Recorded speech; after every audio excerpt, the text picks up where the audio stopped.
Dear students, मेरे पास doubt आया है इलस्ट्रेशन नंबर 44 में। और ये ऐसी इलस्ट्रेशन है, इसमें डाउट आना भी चाहिए था। अच्छा क्वेश्चन है, देखो इसमें क्या है। A limited forfeited 1000 share of 10 each ₹7 called up. इस लाइन, ये आपके लिए नया वर्ड है, कोल्ड अप। आपको मैं बता दूं इस लाइन का मतलब क्या है। देखो, ए लिमिटेड ने फॉरफिट कर दिए 1000 शेयर और एक शेयर था 10 रुपए का, और उसमें से 10 रुपए में से कितने मंगवाए थे? केवल 7 मंगवाए थे। कोल्ड अप का मतलब जितने मंगवाए। तो जैसे हम मल्टीप्लाई करते हैं, मान लो 1000 को हम 10 से मल्टीप्लाई करते हैं, अब इसको भूलकर इससे मल्टीप्लाई करना स्टार्ट कर देंगे। कैसे करेंगे मैं अभी आपको बताऊंगा। देखो एक बार आगे, देखो एक बार। ये इशू हुए थे प्रीमियम पे, और प्रीमियम है 20%। और प्रीमियम आपको पता कैसे निकालते हैं? ईच के सामने जो लिखा होता है, ईच के सामने लिखा 10 और इस पर प्रीमियम है 20%। ये मैं निकाल रहा हूं, ये मेरा आ गया ₹2। ₹2 का प्रीमियम था, to be paid at the time of allotment. और जो ये प्रीमियम देना है अलॉटमेंट के साथ देना है। अब यहां तक एक बार दोबारा हिंदी पढ़ लेते हैं। ए लिमिटेड ने 1000 शेयर फॉरफिट कर दिए। वैसे एक शेयर 10 रुपए का था, पर उसमें से 10 नहीं मंगवाए, 7 मंगवा रखे हैं। तो इसको भूल जाओ, जैसे ये है ही नहीं, 7 से मल्टीप्लाई करेंगे। और जो इशू हुआ है वो प्रीमियम पे हुआ 20%। प्रीमियम हमेशा आपको पता है किस पे निकलता है? ईच के सामने जो लिखा होता है, 10 लिखा ना, इस पे निकलता है। कभी आप इस पे निकालना स्टार्ट कर दो, नहीं, बेशक लिखा हो ये कोल्ड अप और ईच, बेशक लिखा हो, निकलेगा इसी पे प्रीमियम, ठीक है। और ये अलॉटमेंट के साथ देना है। For non payment of first call of ₹2 पर शेयर। और क्या नहीं दिया भाई उसने? For non payment of first call नहीं दी 2 रुपए की, इसलिए उसके शेयर फॉरफिट हो गए। इसका मतलब उसने एप्लीकेशन और अलॉटमेंट तो पे कर दी होगी, क्लियर सी बात है। अब देखो क्या हुआ। Out of these means, these का मतलब है ये 1000 शेयर थे, जो इनमें से 600 शेयर रीसू कर दिए। और रीसू कैसे करे? 7 पेड अप, 7 ही कोल्ड अप थे और 7 ही दोबारा से पेड अप कर दिए। और कितने के हिसाब से? 4 पर शेयर के हिसाब से। बेटा आप जर्नल एंट्री से और क्लियरिटी आएगी, वो मैं आपको बता रहा हूँ। देखो बेटा, जब 4 फीचर की एंट्री करनी हो, आपको पता है सबसे पहले क्या लिखा जाता है? शेयर। डायरेक्ट 4 फीचर की एंट्री करनी है। Share capital account debit to, जो नहीं आया, क्या नहीं आया यहाँ पर? फर्स्ट कॉल नहीं आया, टू शेयर फर्स्ट कॉल, और टू शेयर 4 फीचर। 4 फीचर में क्या आ जाता है? जो जो रिसीव हो चुका है वो 4 फीचर में आता है। देखो कैसे लिखेंगे। Share capital account debit to share first call to share 4 feature. भाई 1000 शेयर थे 10 के हिसाब से, पर कोल्ड अप कितने हैं? 7 है। तो मैं अब इसको मल्टीप्लाई भी 7 से करूंगा। आप ये समझ सकते हो, जब कोल्ड अप दे रखा हो तो कोल्ड अप से मल्टीप्लाई किया जाएगा। ये आ गया मेरा 7000। क्लियर है ये बात? फिर फर्स्ट कॉल किस हिसाब से आनी थी हमारी? फर्स्ट कॉल जो आनी थी वो आनी थी हमारी 2 के हिसाब से। तो 1000 इंटू 2 यहां पर कर देंगे, ये कितना हो गया मेरा? 2000। क्लियर है ये बात भी? आगे अब 4 फीचर में कैसे अमाउंट लिखेंगे? लिखने का तरीका ये है, इसमें से ये वाला माइनस कर दो। अगर अलग से दे रखा होता एप्लीकेशन इतने की, अलॉटमेंट इतने की, फिर तो निकालने का, मान लो एप्लीकेशन दे रखी है, मान के चलना 2 रुपए की, अलॉटमेंट दे रखी है 3 की, तो मैं क्या करता? 1000 को एप्लीकेशन 2 के तो 2 से मल्टीप्लाई करता, अलॉटमेंट 3 के 3 की, ये आ चुके थे इसलिए इनसे मल्टीप्लाई कर लेता। बट अब ये जरूरत ही नहीं, क्योंकि ये दे नहीं रखे, तो कैसे हम लिख सकते हैं? इधर वाले में से, डेबिट वाले में से ये वाला माइनस कर दो, तो आपकी अमाउंट आ जाएगी। क्लियर है ये बात? ये तो एक पॉइंट क्लियर हुआ है। अब एक बात और समझो, क्या यहां पर प्रीमियम भी आना था? बिल्कुल आना था सर। और कहां पर आना था? अलॉटमेंट पर आना था। क्या अलॉटमेंट रिसीव हो चुकी है? बिल्कुल हो चुकी है सर। कैसे पता? ऐसे पता क्योंकि उसने फर्स्ट कॉल नहीं दी। अगर फर्स्ट कॉल नहीं दी, इसका मतलब वो अलॉटमेंट तो पे कर चुका होगा, और जब अलॉटमेंट पे कर चुका है तो प्रीमियम भी आ चुका है। प्रीमियम कैसे आ चुका है? क्योंकि अलॉटमेंट के साथ ही प्रीमियम आना था, इसलिए प्रीमियम आ चुका है। और मैंने आपको एक बात बता रखी है, जब प्रीमियम रिसीव हो जाए कंपनी को तो वो उसके बारे में किसी को बताती नहीं, उसकी एंट्री भी नहीं करती, बिल्कुल सिंपल एंट्री करते हैं जैसे मैंने किया ऐसे, जैसे पार पे एंट्री होती है बिल्कुल ऐसी एंट्री होती है। इन केस अगर मान के चलना प्रीमियम नहीं आया, फिर कंपनी सबको बताएगी हमारा प्रीमियम नहीं आया, हमारा प्रीमियम नहीं आया, हमारा नुकसान हो गया, और उस प्रीमियम को डेबिट साइड भी लिख के दिखाती है। वो भी आगे केस आएगा तो मैं बताऊंगा, अभी ये आपको समझ में आ चुका होगा। क्लियर है ये बात? तो हम फोर फीचर की एंट्री कर चुके हैं। अब देखना क्या हुआ, out of these 600 share were reissue as 7 paid up for ₹4 per share. Reissue हुए हैं बेटा, आपको रीसू की एंट्री आती है, क्या लिखते हैं ये मान लेना, मैं इसी के नीचे लिख रहा हूँ, बिल्कुल आप प्रॉपर फॉर्मेट में लिखना, मैं ऐसे रफली लिख रहा हूँ। क्या लिखोगे रीसू की entry, bank account debit to share capital, ये लिखा। अब देखो एक बार ध्यान से, यहां क्या लिखा हुआ है, 600 share were reissued as 7 paid up for ₹4 per share. बेटा जो पर शेयर लिखा होता है ना, ये जो पर शेयर लिखा होता है ये बैंक के सामने लिखा जाएगा। मीन्स 4 इंटू कितने शेयर रीसू हुए, 600 हैं तो 600 लिख दो। ऐसे भी लिख सकते हो 600 इंटू 4, ऐसे भी लिख सकते हो 600 इंटू 4, या फिर 4 इंटू 600, एक ही बात है।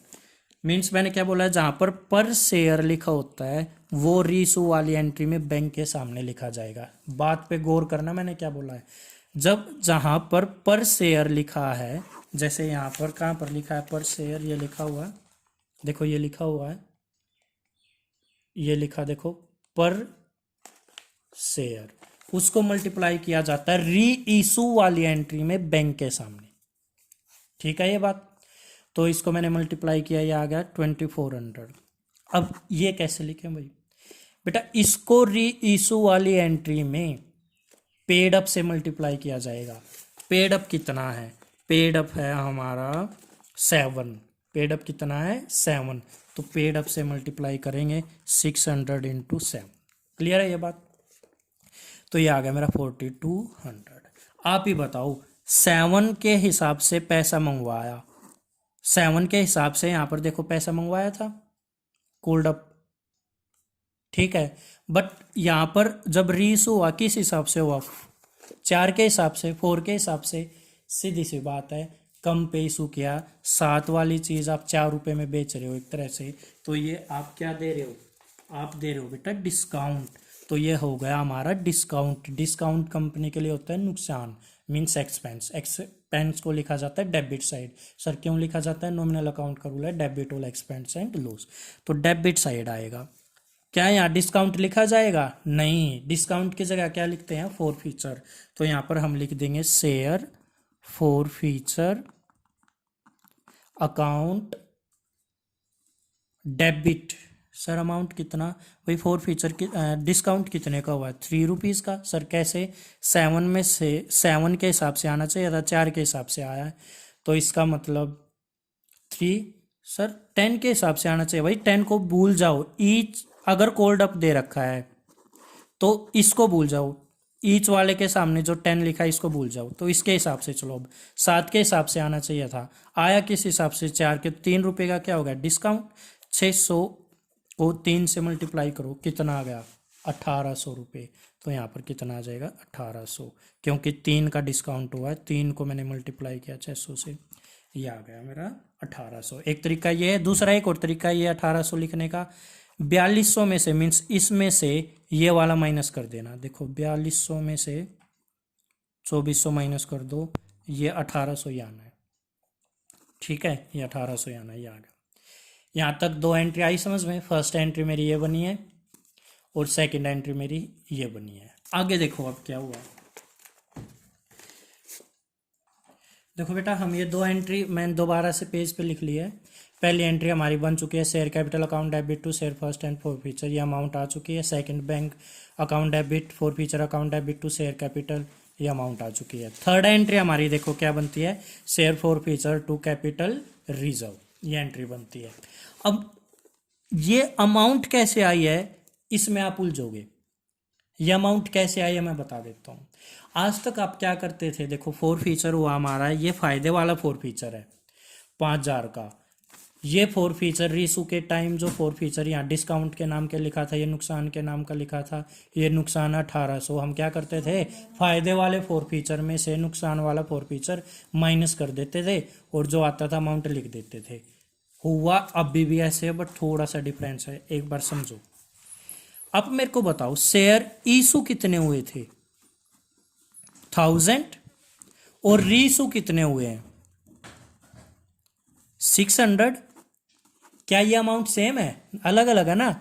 ईसू कुछ हुआ है और रीसू कुछ हुआ है, तो आपको फिर ऐसे अमाउंट लिखने का कोई मतलब नहीं रह जाता। आप डायरेक्ट अमाउंट नहीं लिख सकते कि इस फोर फीचर वाले में से ये फोर फीचर वाला माइनस करके आप अमाउंट लिख दो, फिर ऐसा नहीं लिख सकते सर। फिर ऐसा कब लिख सकते हैं, अगर ईसू भी 1000 होते और रीसू भी 1000 होते, फिर तो आप कैसे लिखते हो, इस वाले फोर फीचर में से ये वाला फोर फीचर माइनस कर दो और अमाउंट यहाँ पर लिख दो।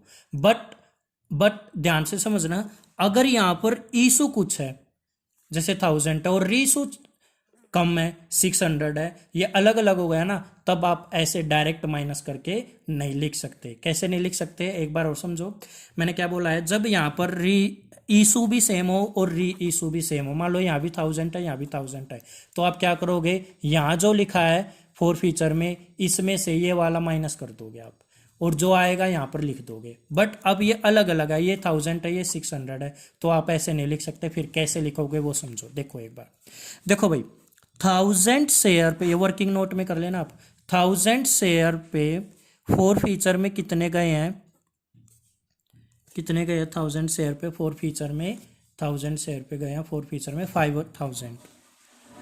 ठीक है, 1 पे कितने जाते, 5000 डिवाइडेड बाय 1000। अब रीसू कितने हुए 600, तो अब 600 पे फोर फीचर में कितने जाते, मान के चलो कितने जाते 5000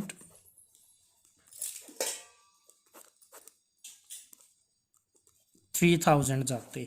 तो अब देखो मैंने करा क्या है, इक्वल बना दिया। यहां पर 1000 पे फोर फीचर में कितने जा रहे हैं 5000। अगर 600 फोर फीट होते, अगर शेयर 600 फोर फीट हुए हैं तो कितने जा रहे हैं फोर फीचर में 3000, कितने जा रहे हैं 3000। अब देखो इक्वल हो गए, ये 1000 पे फोर फीचर है 5000 और 600 पर फोर फीचर में कितने जाने चाहिए 3000। अब देखो इक्वल हो गया। ईसू कितने 600 मान लिया मैंने, और फोर फीचर में कितने 3000। ठीक है, और रीसू भी कितने हैं 600, और अब फोर फीचर में कितने आ रखे हैं रीसू में 1800। हो गया ना इक्वल। 600 ही मैंने क्या कर दिया, अब ईसू वाले 600 जब ईसू हुए हैं तो फोर फीचर में कितने गए हैं 3000, और रीसू जब 600 हुए हैं और फोर फीचर में कितने गए हैं 1800। अब डायरेक्ट माइनस कर दो सर। अब क्यों कर दें, क्योंकि अब ये भी 600 बना दिया मैंने और ये भी 600 है। 600 पे यहाँ कितने आए हैं 3000, तो 3000 में से मैं माइनस कर दूंगा ये वाली, ये मैंने कितने बना दिया अब 3000। कितने बना दिए बेटा 3000। अब मत लिखना यहाँ पर, ये वर्किंग नोट में लिखना 3000। अब इस 3000 में से ये वाले जो हैं ये माइनस कर दो, क्योंकि अब ये भी 600 पे बना दिया मैंने और ये भी 600 पे हैं, तो आपका ये कितना आ जाएगा 1200। कितना आ जाएगा 1200। क्या ये बात आ गई समझ में। ऐसे निकालते हैं, जब ईसु कुछ हुआ हो और रीसु कुछ हुआ हो तो पहले जितने री ईसु हुए हैं उतने ईसु वाला फोर फीचर निकाल के फिर उसमें से माइनस करके तब लिखते हैं। क्लियर है, एक बार और देखना इस वीडियो को, जब ज्यादा क्लियर हो जाएगी।